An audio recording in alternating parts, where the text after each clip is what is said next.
ایک بچے نے حضرت عمر رضی اللہ تعالیٰ عنہ سے اپنے باپ کے مال کا مطالبہ کیا۔ اس نے بتایا کہ میں مدینہ میں ہوں اور میرا باپ کوفہ میں فوت ہوا ہے۔ حضرت عمر رضی اللہ تعالیٰ عنہ نے بچے کو جھڑکا اور کہا، تمہارا دماغ خراب ہے، کوفہ میں مرنے والا تیرا باپ کیسے ہو سکتا ہے، جبکہ وہ اتنا بوڑھا تھا کہ قابل اولاد بھی نہ تھا۔ بچہ روتا ہوا مسجد سے باہر آ رہا تھا کہ راستے میں حضرت علی رضی اللہ تعالیٰ عنہ مل گئے۔ آپ رضی اللہ تعالیٰ عنہ نے فرمایا، اسے مسجد میں لاؤ، آج میں اس کا فیصلہ خود کروں گا جو اللہ تعالیٰ نے ساتویں آسمان پر کیا ہوگا، اور یہ فیصلہ وہی کرے گا جس کو اللہ تعالیٰ نے برگزیدہ بنایا ہوگا۔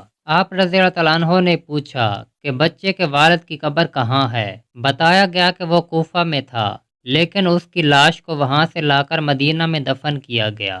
آپ رضی اللہ تعالیٰ عنہ نے فرمایا، چلو بچے کے باپ کی قبر پر چلتے ہیں۔ جب قبر پر آئے تو آپ رضی اللہ تعالیٰ عنہ نے فرمایا، اس قبر کو کھولو اور اس کی پسلی کی ہڈی لا کر مجھے دو۔ قبر کو کھول کر پسلی کی ہڈی لائی گئی۔ حضرت علی نے ہڈی بچے کو سونگھنے کے لیے دی۔